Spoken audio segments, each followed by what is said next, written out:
بسم الله الرحمن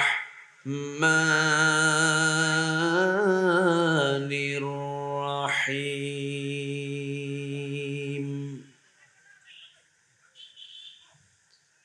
إن الذين آمنوا والذين هاجروا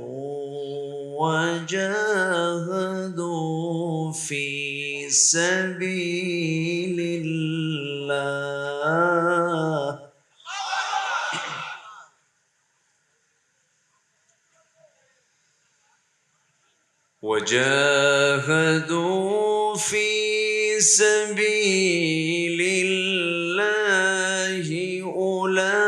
أولئك يرجون رحمة الله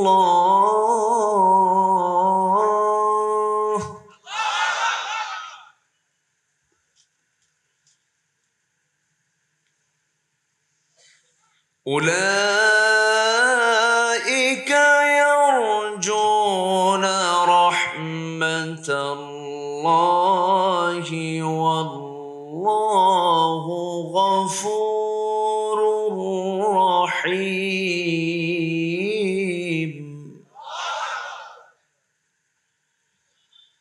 আমরা একটি মাস পার করেছি মাহে রমজান। নিয়মিত নামাজ, নিয়মিত সিয়াম, নিয়মিত কিয়াম আমরা পালন করেছি এবং রমজান আল্লাহ তাআলা দিয়েছেন বান্দার জীবনে গুনাহ রাখা না না রাখা, থাকা না না থাকার জন্য, না থাকার জন্য। গুনাহ কি আমাদের আছে? তাহলে কি হলো? কালকে শেষ হলো রোজা, গুনাহ আছে?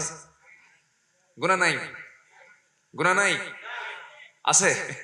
পেছ লেগে গেছে। আচ্ছা, এখন বিষয়টা হলো গুনাহ না আল্লাহই জানে না। একজন বলছে আল্লাহই জানে না। ছাত্র পরীক্ষা দিয়েছে, ছাত্র পরীক্ষায় ফেল করবে না পাস করবে, এটা শিক্ষক জানে না ছাত্র জানে? হ্যাঁ, কে জানবে? ছাত্র। আমি রোজা রেখেছি, আমি নামাজ পড়েছি, আমার রোজা আমার নামাজ কবুল হয়েছে কি হয় নাই আল্লাহ তো জানবেনি, কিন্তু ছাত্র জানবে না? যে রোজা আছে সে কি বুঝবে না? বুঝবে। যে বোঝে না, যে এটার কোন ইঙ্গিত পায় না, তার রোজা কবুল হয় নাই। অবশ্যই ইঙ্গিত আছে না নাই? আছে। কদর আমাদের মাস থেকে বিদায় নিয়েছে। কদরের এক রাত আর ৮৩ বছরের ৬ মাস এবং এর চাইতে বেশি ইবাদত করলে যে সওয়াব, তার চেয়ে বেশি সওয়াব কয় রাতে? কতক্ষণ পর্যন্ত? হিয়া হাত্তা মাতলাইল ফজর, ফজর পর্যন্ত। টাইমটা উল্লেখ করেছেন কে? আল্লাহ তাআলা। তাহলে আল্লাহ তাআলা রোজা দিয়েছেন আমাদের জীবনে গুনাহ রাখার জন্য না না রাখার জন্য? এখন প্রশ্ন হলো আমার ওই জীবনে গুনাহ আছে কিনা, এটা হচ্ছে বিষয়। মাত্র একদিন তো পার হলো, গুনাহ তো থাকার কথা না, কিন্তু গুনাহ আছে কিনা এটা আমাকে আপনাকে একটু বুঝে নিতে হবে। গুনাহ থাকবে না কখন জানেন? যখন আমি পরিপূর্ণ মুসলিমের পরিচয় দেব। আমাকে হতে হবে আংশিক মুসলিম না পরিপূর্ণ মুসলিম? আল্লাহ তাআলা আমাকে মুসলিম হতে বলেছেন আংশিক না পুরোপুরি? পুরোপুরি। এই কথাটা কার? আল্লাহ তাআলা। আসুন আমরা ধীরে ধীরে আলোচনার দিকে চলে যাই। আমরা পুরোপুরি মুসলিম হতে পেরেছি কিনা একটা প্রশ্ন আমি করব। আল্লাহ তাআলা সূরা বাকারা, আমি আজকে আলোচনা করব সূরা বাকারা থেকেই। সূরা বাকারার ১৮৩ নম্বর আয়াতে আল্লাহ তাআলা বলেছেন তোমাদের জন্য রোজাকে কি করা হয়েছে? ফরজ। ১০০ কত নম্বর আয়াত? ৮৩। আচ্ছা, ১৮৩ একটু আগে আসি তো। ১৭৮ নম্বর আয়াতে আল্লাহ তাআলা কি বলেছেন? যেটা আগে আসছে, হুকুমটা আমরা আগে পাইলাম না পরে পাইলাম? ১৮৩ আগে না ১৭৮ আগে? বলেন কোনটা আগে? ১৭৮। আল্লাহ রাব্বুল আলামিন সিয়ামের আয়াতটা আমরা গোটা মাস পড়েছি। সিয়ামের আয়াতের কিছু আগে ১৭৮ নম্বর আয়াতে মহান রাব্বুল আলামিন বলেন, ইয়া আইয়ুহাল্লাযীনা আমানু কুতিবা আলাইকুমুল কিসাস।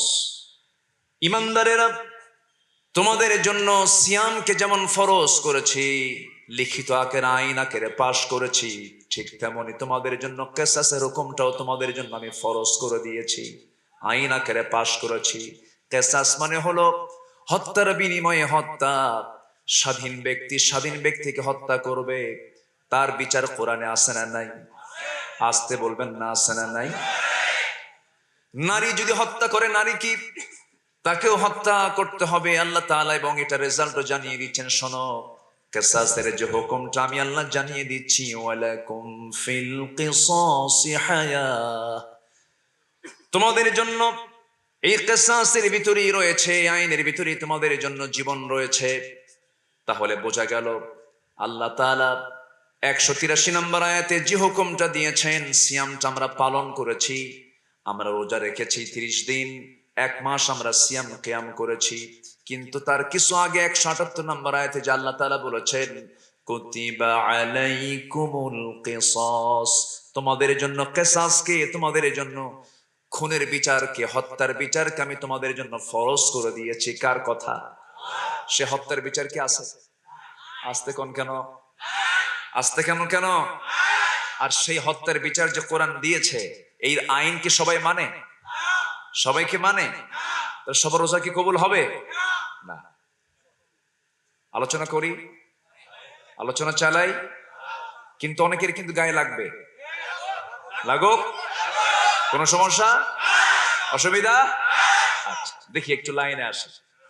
তাহলে 178 নম্বর আয়াত মানবো না, 183 নম্বর আয়াত মানবো, মর্জি মতো খাটো করব, মর্জি মতো লম্বা করব, কিছু মানবো কিছু আয়াত মানবো না, তাহলে কি আমার কপালে রোজা আছে, সওয়াব আছে, গুনাহ মাফ আছে, সিয়াম কিয়ামের কোনো দাম আছে? আল্লাহ রাব্বুল আলামিন আরেক জায়গায় বলছেন, وَمَن يَبْتَغِي غَيْرَ الْإِسْلَامِ دِينًا فَلَن يُقْبَلَ مِنْهُ وَهُوَ فِي الْآخِرَةِ مِنَ الْخَاسِرِينَ।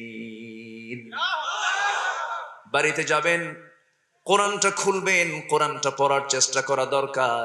কোরআন নাজিল করেছেন আলেমের জন্য নাকি? না সবার জন্য? কোরআন নাজিল করেছেন শুধু মাদ্রাসায় পড়ার জন্য? না সবার জন্য?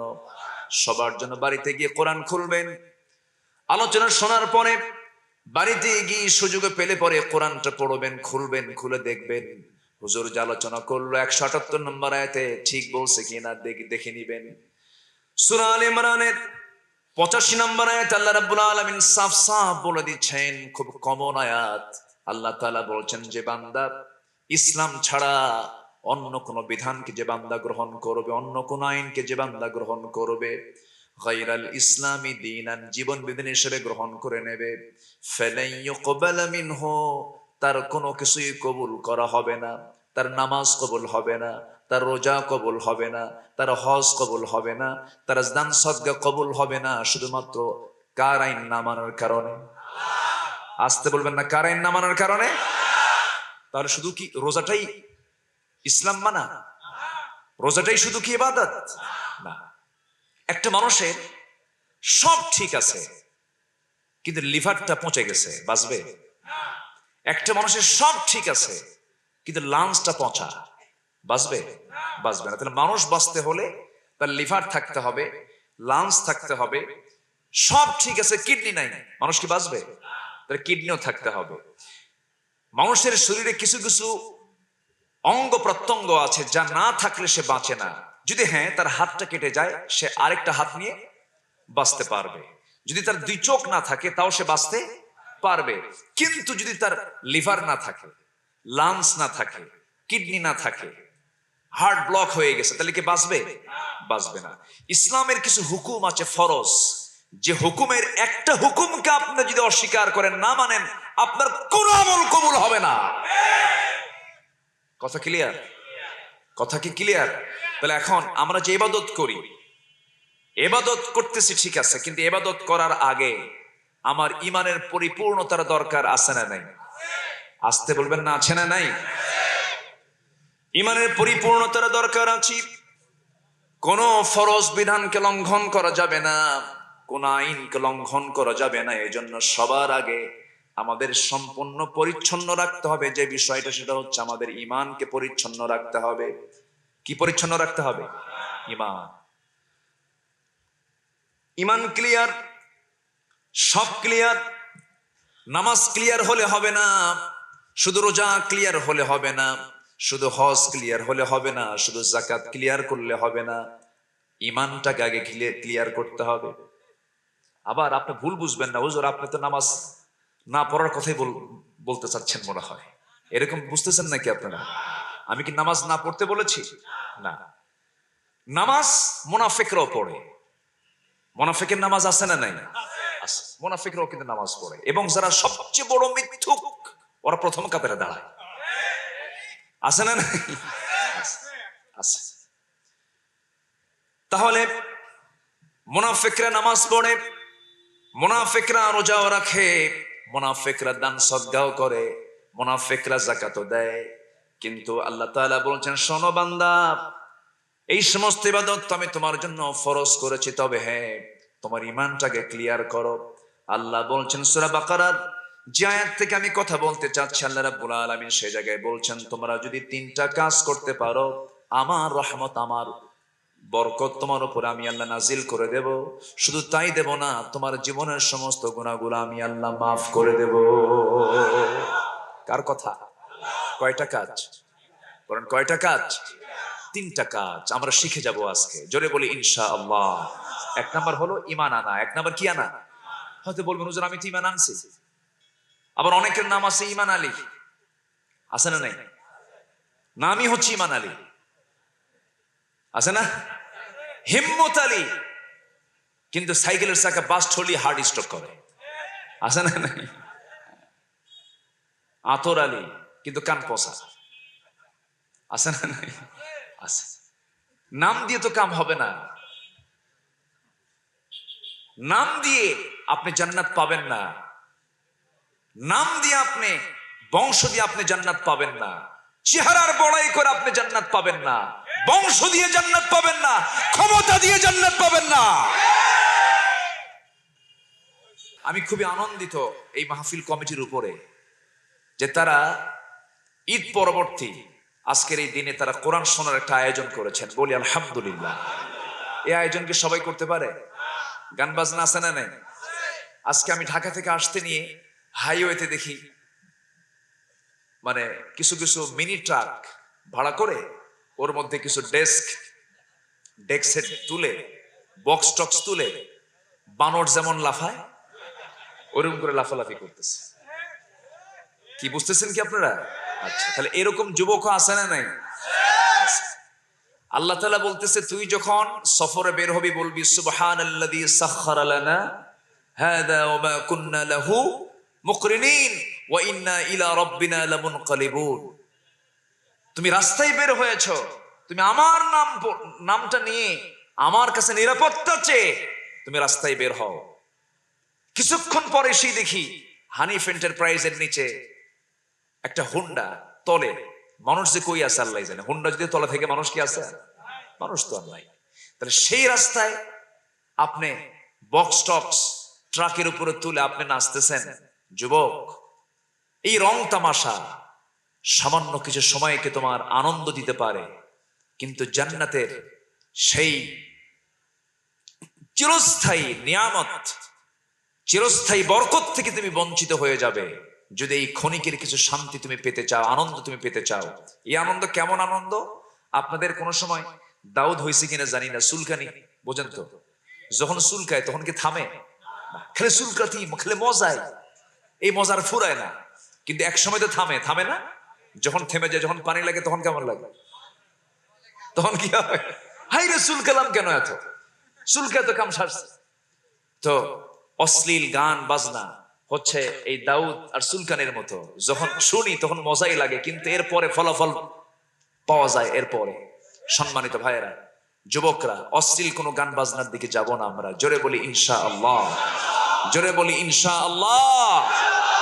কিন্তু দুঃখ লাগে আমার দেশে গান বাজনা যারা করে এই সমস্ত অপসংস্কৃতির মানে উন্নয়নে যারা গা ভাসাচ্ছেন, ওই সমস্ত লোকদের জন্য ওদেরকে সামনের দিকে এগিয়ে দেওয়ার জন্য প্রমোট করা হচ্ছে, তাদেরকে উৎসাহ দেওয়া হচ্ছে, তাদেরকে এগিয়ে দেওয়া হচ্ছে, তাদের পিছনে অর্থ খরচ করা হচ্ছে। ক্রিকেট অঙ্গন, ফুটবল অঙ্গন, হ্যাঁ খেলাধুলা করেন, সমস্যা নাই, আপত্তি নাই, খেলেন। কিন্তু আজ আমার দেশের হাফেজরা গোটা পৃথিবীর হাফেজকে হারিয়ে দিয়ে ফার্স্ট হচ্ছে বারবার। তাদের জন্য আপনারা কি করলেন? তাদের জন্য কি করলেন?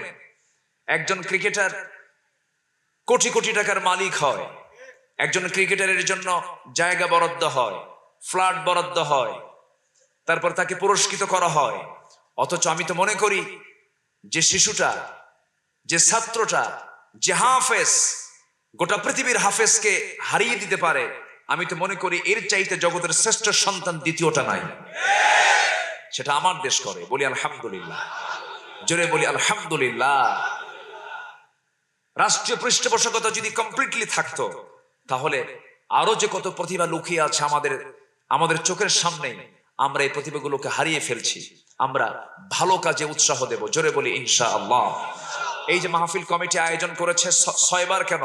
প্রতি বছর এই মাহফিল হবে, জোরে বলি ইনশাআল্লাহ। এই মাহফিলের বিপক্ষ শক্তিও আছে না নাই? আচ্ছা, মাহফিল করে লাভ কি? এরকম বলার লোক আছে না? মাহফিল করে কি লাভ? এরকম আছে না? তো তোমার বাইসে থেকে কি লাভ? মরি তো যাবা তুমি। ওই সমস্ত বেকুব কিছু আছে। সম্মানিত ভাইয়েরা, মৌমাছে, মৌচাকে মধু থাকে, মৌচাকে কি থাকে? মধু থাকে। মধু যদি কেউ নিতে চায়, তাহলে মৌমাছির সঙ্গে কি মারামারি করে হবে না পীড়িত করতে হবে? পীড়িত করতে হবে, আস্তে আস্তে যেতে হবে, ওকে বসে আনতে হবে। এরপর মৌচাক কেটে মধু আপনি আনতে পারবেন। আর যদি ঢিল মারেন, ঢিল মারলে খবর আছে না নাই? ওই ক্যাপসুল মার্কা যে মৌমাছি গুলো, ওর পিছনে কি আছে? অস্ত্র আছে। পিছনে কি আছে? অস্ত্র আছে। ঢিল মারবেন, হুল ফুটিয়ে দেওয়া হবে।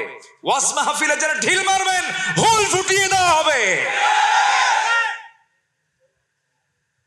এখানে আসলে ইমান কমে না বাড়ে? বাড়ে। এখানে তো দুনিয়ার কোনো কথা হয় না। দুঃখ লাগে গান বাজনায় বাধা না থাকলে ওয়াজ মাহফিলে কিছু বাধা আছে, আছে না নাই? আছে। এগুলো করা যাবে না। আমরা ভালো কাজে সহযোগিতা করব, জোরে বলি ইনশাআল্লাহ।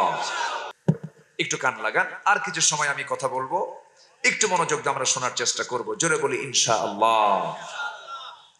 তাহলে আমার রবকে আল্লাহ। ওমা দীনুক, তোমার বিধান কি? জোরে বলেন, তোমার বিধান কি? তোমার দল কি? বলেন, তোমার দল কি? তোমার বিধান কি? তোমার জীবন চলা কি? তোমার একমাত্র বিধান কি হতে পারে? ইসলাম। যে দলের সঙ্গে ইসলাম নাম নাই, যে দল ইসলামী দল নয়, যে দলের সঙ্গে ইসলামের কোনো সম্পৃক্ততা নাই, সেই দল করা হারাম। সেই দল করা কি? হারাম। আমাকে দল করতে হবে কার দল? আসতে বলবেন না, কার দল? সেই দলের নেতাকে বলেন আরো জোরে, মুহাম্মদ সাল্লাল্লাহু আলাইহি ওয়াসাল্লাম। তাহলে নাম্বার 3 প্রশ্ন হলো, ওমান হাদার রাজুল, এই লোকটাকে। ওমান নবিয়্যুক, তোমার নবীকে, তোমার নেতাকে। বলেন মুহাম্মদ সাল্লাল্লাহু আলাইহি ওয়াসাল্লাম। তাহলে সেই লোক আমার নেতা, যিনি পৃথিবীর প্রতিটি মানুষের আদর্শের বাস্তব নমুনা, সর্বকালের সর্বযুগের সর্বশ্রেষ্ঠ মানুষ, যিনি মেহমান হয়ে আল্লাহ তাআলার আরশ আজিম পর্যন্ত গেছেন। জোরে বলে সুবহানাল্লাহ। তাহলে আমার নেতা কি ছোটখাটো কেউ? আমার নেতা কি ছোটখাটো কেউ? আমার নেতা হচ্ছেন তিনি, যাকে আল্লাহ নিজে দাওয়াত দিয়ে তার বাড়িতে নিয়ে যায়। জোরে বলি আল্লাহু আকবার। আমার নেতা তিনি, যিনি পৃথিবীতে আসার আগে, মা আমেনা বলেন, আমার শিশু পৃথিবীতে আসার আগে আমার গর্ভে যখন ছিল, আমি যখন শিশু সন্তান মুহাম্মদকে আমার গর্ভে যখন আমি ধারণ করি, আমি যখন কূপের কাছে যেতাম, কূপের সামনে দাঁড়াতাম, অনেক দূরে থাকা কূপের পানি উপচে পড়তো, আমার কোনো দড়ি লাগতো না। জোরে বলে সুবহানাল্লাহ। আমার শিশু মোহাম্মদ যখন পেটে, আমি যখন রাস্তায় বের হতাম, 2-3 মাইল জুড়ে আমার শরীর থেকে সুগন্ধ ছড়ত। আমার নবীজির দাদি মা আমেনার শাশুড়ি, তিনি বলতেন, বৌমা তুমি মহিলা মানুষ, তুমি পারফিউম ব্যবহার করে বাইরে যাও কেন? তোমার শরীর থেকে সুগন্ধি ছড়ায়। মা আমেনা বলেন, মা আমি তো কোনো সুগন্ধি ব্যবহার করি না, কিন্তু আমি আশ্চর্য হয়ে যাচ্ছি, আমার পেটে শিশু মোহাম্মদ আসার পর থেকে আমার শরীর থেকে সুগন্ধ চতুর্দিকে ছড়ায়। আমার রাসূলকে সেই রাসূলকে আমরা মডেল বানাবো। জোরে বলি ইনশাআল্লাহ, জোরে বলি ইনশাআল্লাহ। চেতনায় রাখবো, স্বপ্নে রাখবো, কর্মে রাখবো, আদর্শে রাখবো, জীবনের সব জায়গায় রাখবো মুহাম্মদ সাল্লাল্লাহু আলাইহি ওয়াসাল্লামকে। তাহলে 3টা প্রশ্নের জবাব আমার জন্য কঠিন হবে না, সহজ হবে? সহজ হবে। আমার ভাইয়েরা, আমার নবীজির প্রতিটি কথা কত দামি। একটা হাদিস বলি আমি আজকে আলোচনার শেষের দিকে আস্তে আস্তে চলে যাচ্ছি। 3টা কাজ কি কি তাও আমি শর্ট করে বলবো, একটু কান লাগাবেন। নবীজি গত 3 দিন আগে হাদিসটা আমি পড়েছি, প্রত্যেকটা মুসলমানের মধ্যে 4টা জিনিস থাকা দরকার। কয়টা জিনিস বলেন? 4টা জিনিস থাকা দরকার। রাসূল বলেন, লা বুদ্দা লি মুসলিমিন আরবা, দারুল ওয়াসি', মালফারাসুন জিয়াদ, এরপরে লিবাসুন জাদিদ, সিরাজুম মুনির। এই 4টা জিনিস প্রত্যেকটা মুসলমানের মধ্যেই থাকা দরকার। রাসূল বলেছেন, রাসূল বললেন, শোনো, 1 নাম্বার হলো প্রশস্ত বাড়ি তোমার জন্য থাকা দরকার। প্রশস্ত বাড়ি, ছোটখাটো কোনো বাড়ি নয়, বিশাল বড় বাড়ি তোমার থাকা দরকার। নাম্বার 2 হলো দ্রুতগামী যানবাহন তোমার থাকা দরকার। নাম্বার 3 হলো তোমার ভিতরে হায়া, তোমার ভিতরে কি থাকে, তোমার ভিতরে সুন্দর পোশাক থাকা দরকার তোমার। নাম্বার 4 হলো সিরাজুম মুনির, তোমার মধ্যে আলো থাকা দরকার। এই 4টা কথা যখন রাসূল বললেন, সাহাবীরা মুস্কি হাসি মেরে বলছেন, ইয়া রাসূলুল্লাহ, বিশাল বড় বাড়ি পাবো কোথায়, দ্রুতগামী যানবাহন পাবো কোথায়, একটু আমাদেরকে বুঝায় বলেন। রাসূল বলেন, ঠিক আছে, বুঝিয়ে বলতে গেলে সময় লাগবে, তোমরা একটু মনোযোগ দিয়ে বসো, আমি তোমাদেরকে শোনায় দিচ্ছি। কয়টা জিনিস বলেন? কয়টা জিনিস? নাম্বার 1 হলো প্রশস্ত বাড়ি। প্রশস্ত বাড়ি। কিন্তু আমার নবীর বাড়ি কি প্রশস্ত ছিল? আম্মা জান আয়েশা বলেন, রাসূল যখন শুয়ে পড়তেন, নবীজির মাথা এক দেওয়ালে ঠেকতো, পা আরেক দেওয়ালে ঠেকতো, আর খাড়া হলে ছাদ থেকে যেত। অনেক বড় বাড়ি না? অনেক বড় বাড়ি। রাসূল যখন ঘুমাতেন তখন একটা মাথা ঠেকতে হলো এক দেওয়ালে, পা ঠেকতো আরেক দেওয়ালে, আর খাড়া হলে কি ঠেকতো? ছাদ ঠেকতো। আম্মা জান আয়েশা বলেন, অন্যান্য স্ত্রীর ঘরে কোনো দরজাই ছিল না, সালার চট ছিল, আমার ঘরে শুধু একটা কাঠখণ্ড, একটা কাঠের দরজা ছিল। কিন্তু সেই রাসূলের মুখ। তোমাদের মধ্যে 4টা জিনিস থাকতে হবে, 4টা আমল থাকতে হবে। 4টা জিনিস না থাকলে হবে না। লা বুদ্দা লি মুসলিমিন আরবা, লিবাসুন ওয়াসি', মালফারাসুন জাদিদ। প্রশস্ত বাড়ি থাকতে হবে। সাহাবীরা বলেন, ইয়া রাসূল, সেই প্রশস্ত বাড়িটা কি? রাসূল বলেন, সেই প্রশস্ত বাড়ি হলো ধৈর্য। কি থাকতে হবে? বিশাল বড় রাজপ্রাসাদ, কিন্তু আপনার ধৈর্য নাই। কোথাও কি আপনি টিকতে পারবেন? টিকতে পারবেন? তাহলে এখানে প্রশস্ত বাড়ি বলতে কি বোঝানো হয়েছে? ধৈর্য। ঈমান আগে না ধৈর্য আগে? নামাজ আগে না ধৈর্য আগে? আমরা ধৈর্য আনবো। জোরে বলি ইনশাআল্লাহ। সমস্ত কাজে ধৈর্যের দরকার আছে না নাই? আছে। বউ পালতে ধৈর্যের দরকার আছে না নাই? নতুন বিয়ে করছে, 2-3 মাস হয়েছে, একটু বাপের বাড়ি থেকে একটু আসা যাওয়া কম হয়, একটু হাদিয়া তোহফা কম আসে, মারামারি কিলে কিলে আসে না নাই? এই আস্তে কর, আসে না নাই? রাগের ঠেলায় শেষ পর্যন্ত তালাক টালাক দিয়া আমাদের প্রায় মাসে বেশ কয়েকটা ফোনে এই পর্যায়ের ফোনগুলো আসে। আমাকে হঠাৎ করে এরকম করে মাঝামাঝি ফোন দেয়, হুজুর কাম তো সারছে কি, বউর তো তালাক দিয়ে ফেলছে। এগুলো রেকর্ড আছে না নাই বলেন তো? আচ্ছা, তালাক দেওয়া, আপনি তালাক দিবেন, তালাক আগে না ধৈর্য আগে?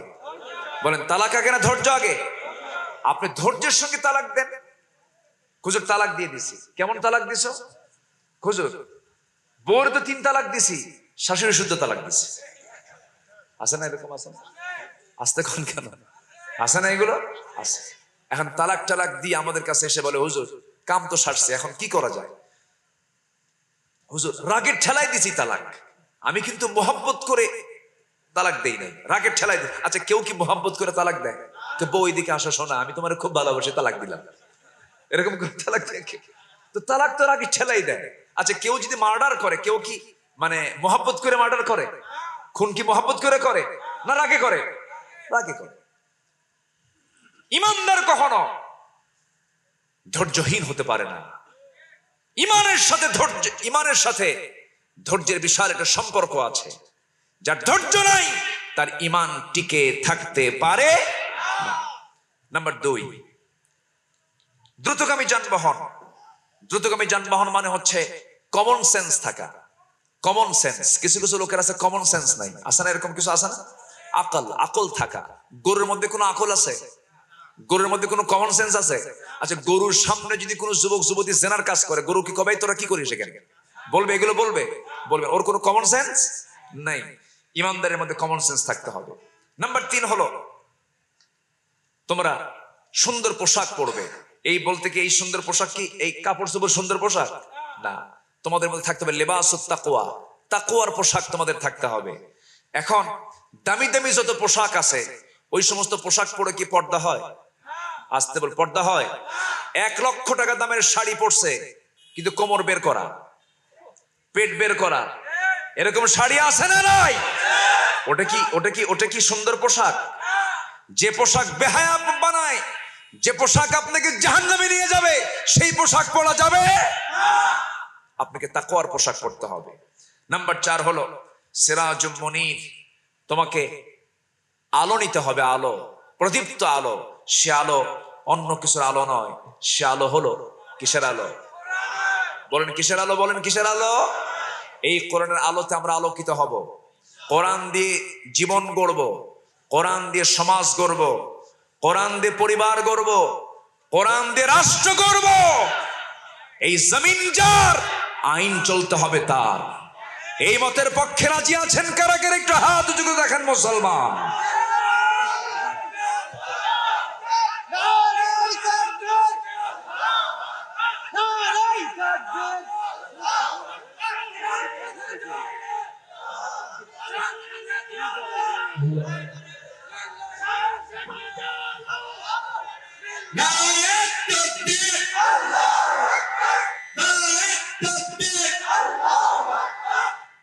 আল্লাহ তুমি সবার হাতকে কবুল করো। জোরে বলি আমিন। আরো জোরে আল্লাহুম্মা আমিন। রমজানের রোজা আমরা কয়টা পালন করছি? এবার কয়টা হয়েছে? 30টা হয়েছে। বলি আলহামদুলিল্লাহ। আরো আছে কয়টা? হ্যাঁ বলুন, আরো কয়টা আছে? পালন করবো না আমরা? জোরে বলি ইনশাআল্লাহ। মান সামা রমাদানা, যে ব্যক্তি রমজান মাসে রোজা রাখবে, সুম্মা আতবাআহু মিন শাওয়াল কানা কাসিয়ামিদ দাহরি সিত্তাম মিন শাওয়াল, যে ব্যক্তি রমজানের পরে শাওয়াল চাঁদের 6টা রোজা ধারাবাহিকভাবে রাখবে, আল্লাহ তাআলা তাকে 1 বছরের টোটাল রোজার সওয়াব আল্লাহ পাক তার আমলনামায় দিয়ে দিবেন। রাখবো না ইনশাআল্লাহ?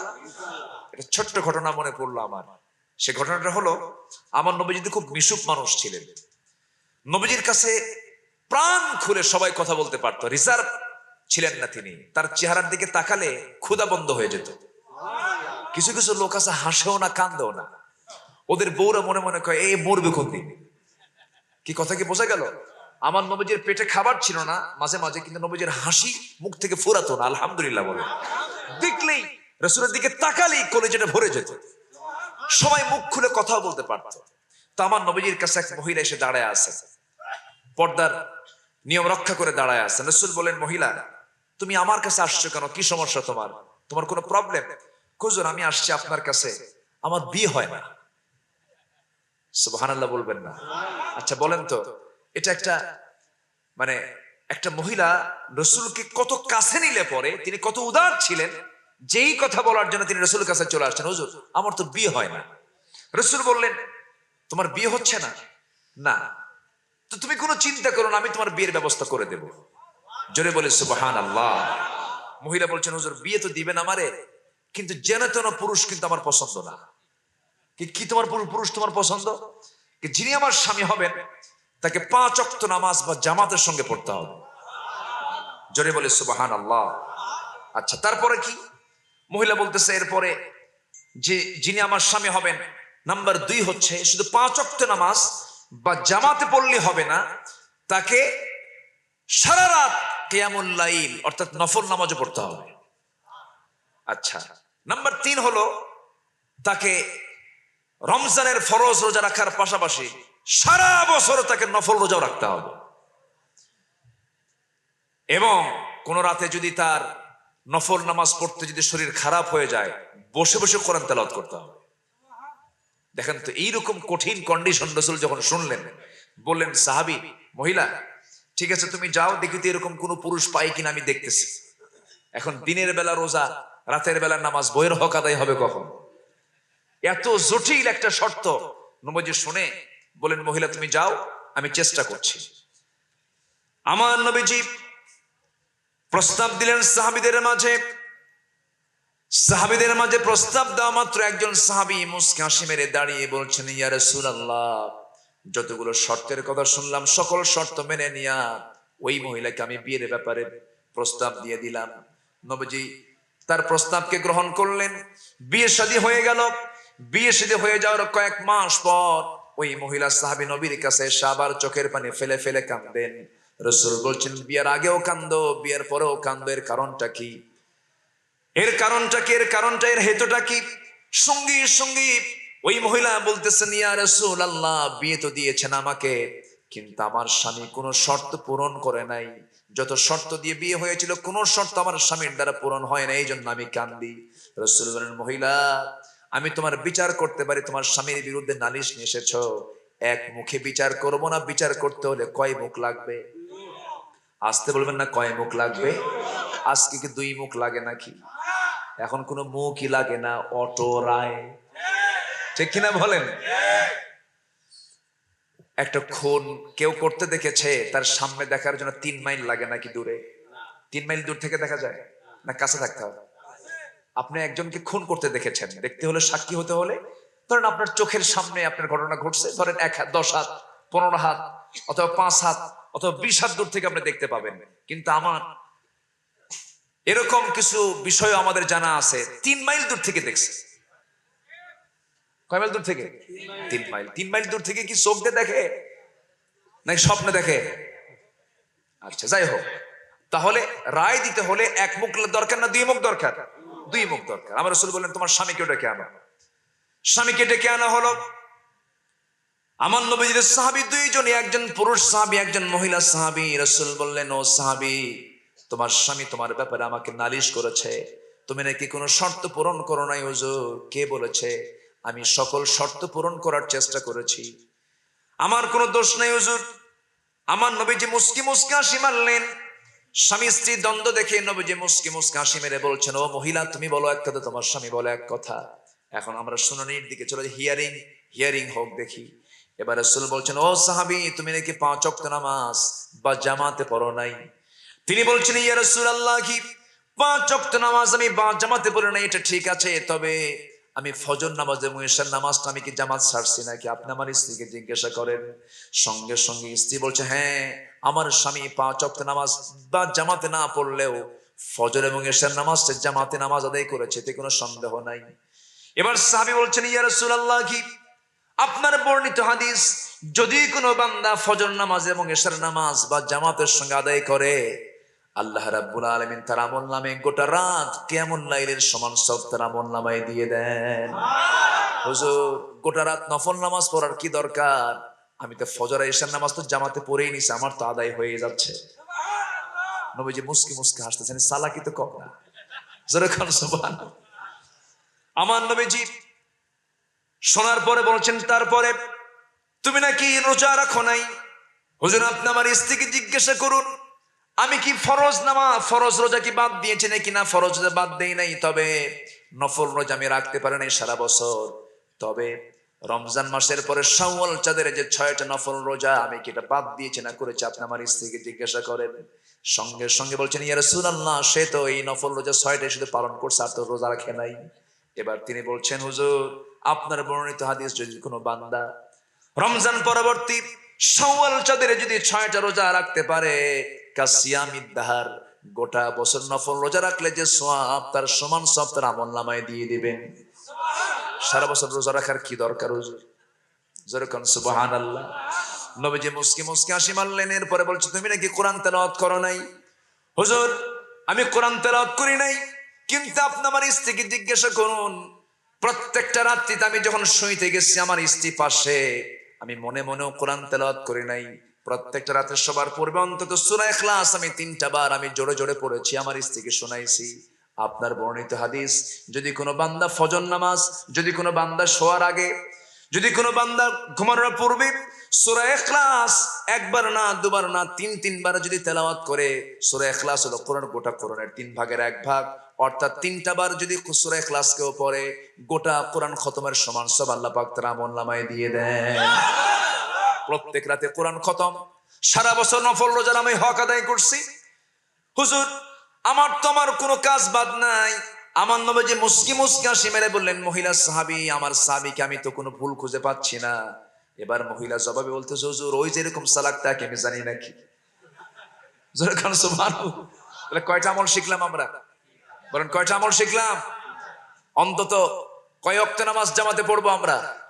যার ফজর এবং এশার নামাজ জামাতে হবে, অন্য 3 ওয়াক্ত নামাজের জামাত ছাড়া হবে না। ফজর নামাজ এবং এশার নামাজ আমরা জামাতে পড়বো, জোরে বলি ইনশাআল্লাহ। এটার পুরস্কার হলো গোটা রাত কিসের সওয়াব? নফল নামাজের সওয়াব। নাম্বার 2 হলো কোরআন তেলাওয়াত করব মৃত্যু কি ঘুমানোর পূর্বে, মানে মৃত্যুর পূর্বে। এজন্য বললাম কারণ ঘুম মানে কি? ঘুম মানে কি? মরা। দোয়া কি? আল্লাহুম্মা বিসমিকা, আল্লাহুম্মা বিসমিকা আমুতু মানে কি? আমুতু মানে কি? হে আল্লাহ তোমার নামে মরলাম, আল্লাহ বিসমিকা আমুতু, তোমার নামে মরলাম, ওয়াহিয়া এরপর তুমি আমার জিন্দা কইরো। তো ঘুমানোর পূর্বে যদি কোনো বান্দা সূরা ইখলাস 3বার পড়ে ইখলাসের সাথে, তাহলে গোটা কোরআন খতমের সওয়াব আল্লাহ পাক তার আমলনামায় দিয়ে দেন। নাম্বার 3 হলো কি? কোন মাসে রোজা? এখন কোন মাস চলে? কোন মাস চলে? রোজা রাখবো তো আমরা কয়টা? সিত্তাম মিন শাওয়াল। শাওয়ালের 6টা রোজা আমরা প্রত্যেকেই রাখবো, জোরে বলি ইনশাআল্লাহ। আল্লাহ তাআলা তুমি এই 3টা আমল করার তৌফিক সবাইকে দিয়ে দাও, জোরে বলে আমিন। মায়েরা কি মাহফিলে আসছে? কই? পাশে আছে তো না? বসে আছে? বলি আলহামদুলিল্লাহ, জোরে বলি আলহামদুলিল্লাহ। মেয়েরা কিন্তু একটা কারণে জাহান্নামে যাবে বেশি। কয়টা কারণে বলেন তো? একটা কারণে। মেয়েদের ভিতরে একটা নেচার আছে, সেটা হচ্ছে তারা অকৃতজ্ঞ হয়। হঠাৎ করে মেয়েদের মধ্যে একটা নেচার হলো, কোনো কিছু সমস্যা হলে তুমি আমার কি দিছো? আছে না নাই? একটু আস্তে কম, শুনলো তো তার। এত জোরে কইলে তো বাড়িতে গিয়ে তো তার সামনে দাঁড়াতে হবে তো, খুব তো চিল্লাইছো। তাকফুরুনাল আশিরাতা, তারা কি করে? স্বামীর প্রতি তারা অকৃতজ্ঞ হয়। তাহলে কয়টা আমলে জাহান্নামে বেশি হয় বলেন তো? বলেন কয়টা আমলে? স্বামীর কৃতজ্ঞতা না অকৃতজ্ঞতা? অকৃতজ্ঞতা। হঠাৎ করে একদিন হয়তো কোনো একটা ভুল হয়ে গেছে, বলে ফেললো 25 বছরের সংসার তোমার সঙ্গে আমি করে দেখলাম, আসলে তুমি কিচ্ছু না, তুমি এদে বুড়া না। এগুলো করা যাবে না। এগুলো করলে আপনাকে জাহান্নামে যাওয়ার একটা অন্যতম কারণ হচ্ছে সূরা, এটা সহিহ বুখারীর 29 নম্বর হাদিস। এটা মারাত্মক ব্যাপার। এজন্য মানে রাসূল স্পষ্ট করে বলেন ইয়াকফুরুনাল আশির, তারা কি করে? স্বামীর প্রতি তারা অকৃতজ্ঞ হয়ে থাকে। এই আমলটা বদ আমল থেকে আল্লাহ তাআলা তুমি এই এলাকার মা বোনদেরকে তুমি আল্লাহ হেফাজত করো, জোরে বলি আমিন, জোরে বলি আমিন। আচ্ছা, 6টা বিষয়ে স্বামীকে কখনো এই কথাগুলো বলতে যাবেন না। আমি মাদেরকে একটু বলে দিচ্ছি, 6টা বিষয়ে কখনো স্বামীকে বলবেন না। টাকা নিয়ে কটাক্ষ করা, এরকম মহিলা কিছু আছে না নাই? তুমি আমার কি দিছো? আছে না? আছে না? তুমি আমার কি দিছো? কি দিছো? কি এর আছে না নাই বলেন তো? আছে। এটা বলবেন না। আফসোস করবেন না, অমুকের বইয়ের 33 বই, অমুকের বইয়ের 40 বই, আছে না? এরকম আছে না? আছে। এইগুলো কখনো কটাক্ষ করবেন না। নাম্বার 2, স্বামীর দোষ নিয়ে দোষ চর্চা করবেন না। স্বামীর সামনে এগুলো বলবেন না, কখনো মত বিনিময় করবেন না। স্বামীর গোপন কথা না বলা, এরকম মহিলা তো বাংলার জমিনে নাই বললেই চলে। এটাও আছে, এটা করা যাবে না। এমনকি স্বামী স্ত্রীর জীবনের অনেক গোপন গোপন বিষয়গুলো কাউকে বলা জায়েজ না হারাম? জায়েজ না হারাম? হারাম। ঘন ঘন অভিযোগ দেওয়ার মতো কিছু মহিলা আছে না নাই? আচ্ছা, এগুলো করা যাবে না। নাম্বার 5 হলো ছোট ছোট বিষয় কিনে স্বামীকে খোঁটা দেওয়া যাবে না। এই সমস্ত বিষয়গুলো মা একটু খেয়াল করার চেষ্টা করবেন। আল্লাহ তাআলা তুমি আমাদের এই এলাকার মাদেরকে ইসলাম মেনে, দিন মেনে, পর্দা মেনে চলার তৌফিক তুমি আল্লাহ দিয়ে দাও। যে আসুন আমরা আর সময় ক্ষেপণ না করে, যে ইন্নাল্লাযীনা আমানু ওয়াল্লাযীনা হাজারু ওয়াজাহাদু ফি সাবিলিল্লাহ উলাইকা ইয়ারজুনা রাহমাতাল্লাহ, ঈমান যারা আনবে, হিজরত যারা করবে এবং জিহাদ যারা করবে, এরাই হবে আল্লাহর রহমত প্রাপ্ত বান্দা। আল্লাহু গফুরুর রহিম, আল্লাহ তাআলা এদেরকে মাফ করে দিবেন। সুবহানাল্লাহ। জি, শেষ নাকি? শেষ হয়নি। অনেক ব্যাখ্যামূলক কথা ছিল। হিজরত কি, জিহাদ কি, বলেন এক রাতে কি সম্ভব? বহু লম্বা আলোচনা ছিল। যে সবাই বসেন, আমরা সবাই একটু নামাজের মতো করে বসি। জি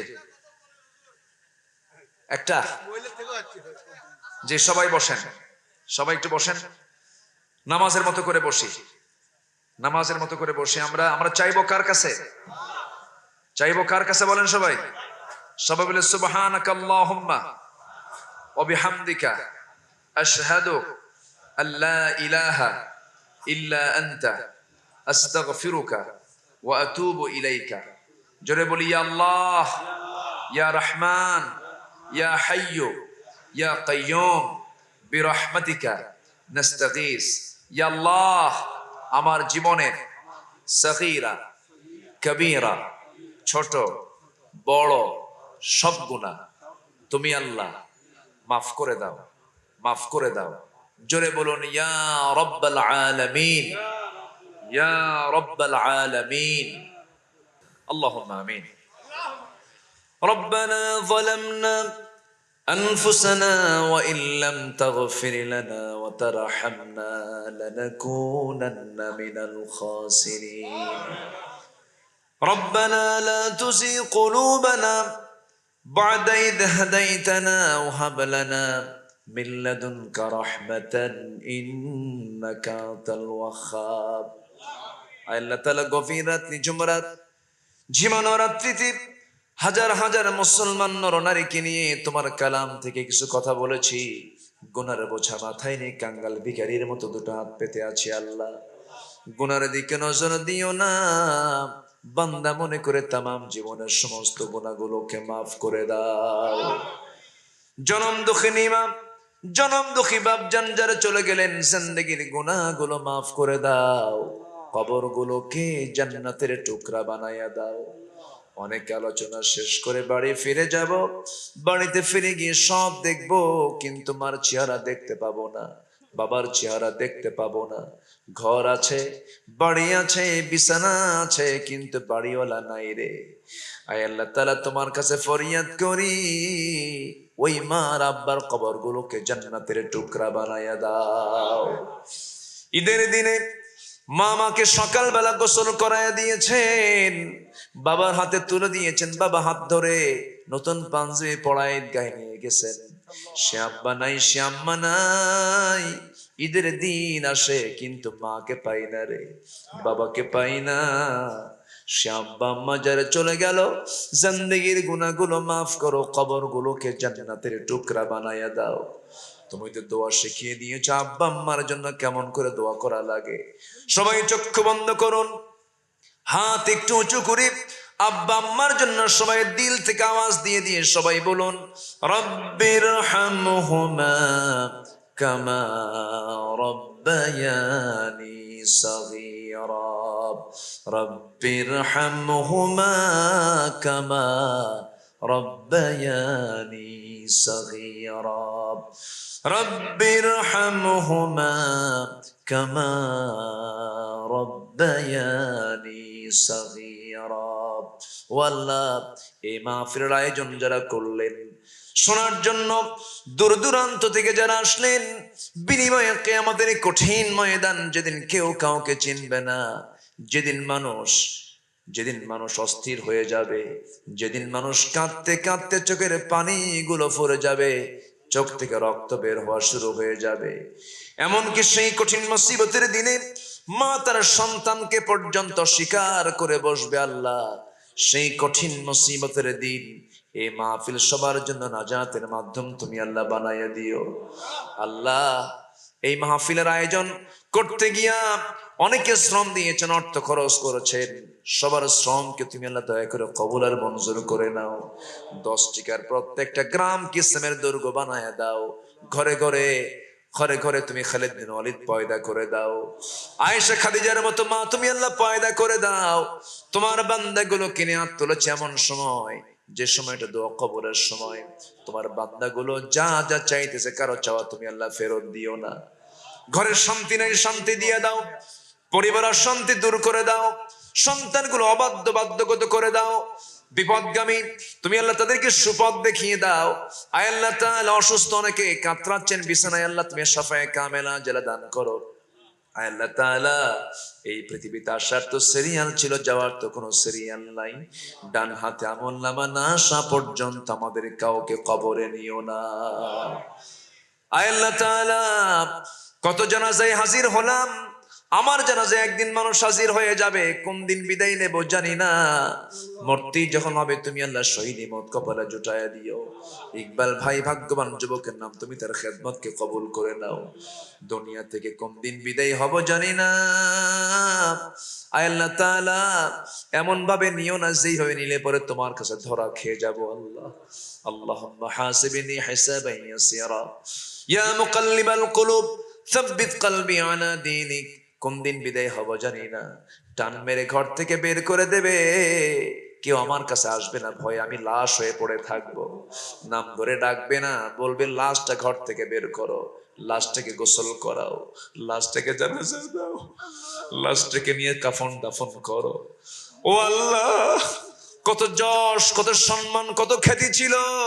চেয়ারম্যান বলে ডাকবে না, মন্ত্রী বলে ডাকবে না, প্রেসিডেন্ট বলে ডাকবে না, হুজুর বলে ডাকবে না, প্রফেসর বলে ডাকবে না, বলবে লাশটা নেও, লাশটা গোসল করাও, লাশটা কবরে রেখে দাও।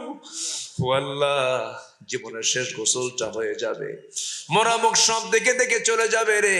সেলাইওয়ালা কাপড় অচল হয়ে পড়বে, সেলাইওয়ালা কাপড়গুলো আর চলবে না, কেটে ফেলে দেবে।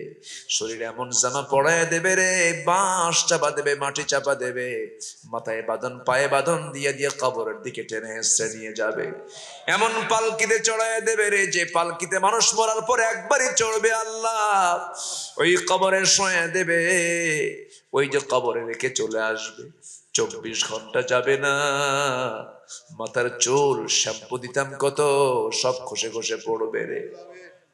একদিন যাবে না, 2 দিন যাবে না, 3 দিন যাবে না, লাশগুলো পচতে থাকবে, চামড়াগুলো পচে পচে পোকার পেটে চলে যাবে। 7 দিন যাবে না, পেটের নাড়ি ভুঁড়ি সব চোখ মুখ কান নাক দিয়ে বের হতে থাকবে। ও আল্লাহ, কিম্বুত কিমাকার চেহারা হয়ে যাবে। 3 মাস পরে কোনো অস্তিত্ব খুঁজে পাওয়া যাবে না। আল্লাহ, তোমার কাছে ফরিয়াদ করি, তোমার কাছে প্রার্থনা করি আল্লাহ, আমরা কাউকে পেতে চাই না, তোমাকেই পেতে চাই। তোমার সঙ্গে মহব্বতটা বাড়ায়া দিও, তোমার সঙ্গে আমাদের তাল্লুকটা বাড়ায়া দিও। আল্লাহ, কত লোকের লাশ আমরা দেখলাম রে, আমার একদিন লাশ হয়ে যেতে হবে। তোমার কাছে ফরিয়াদ করি, যেই হবে তোমার কাছে গেলে তুমি খুশি হবে, এমন আমল করার তৌফিক আমাদেরকে তুমি আল্লাহ দিয়া দাও। তাকাব্বাল মিন্না ইন্নাকা আনতাস সামিউল আলিম ওয়া তুব আলাইনা ইন্নাকা আনতাত তাওয়াবুর রহিম। সুবহান রাব্বিকা রাব্বিল ইজ্জাতি আম্মা ইয়াসিফুন ওয়া সালামুন আলাল মুরসালিন ওয়ালহামদুলিল্লাহি রাব্বিল আলামিন। ওয়াজআল آخر كلمتنا عند الموت لا إله إلا الله محمد رسول الله. السلام عليكم ورحمة الله وبركاته.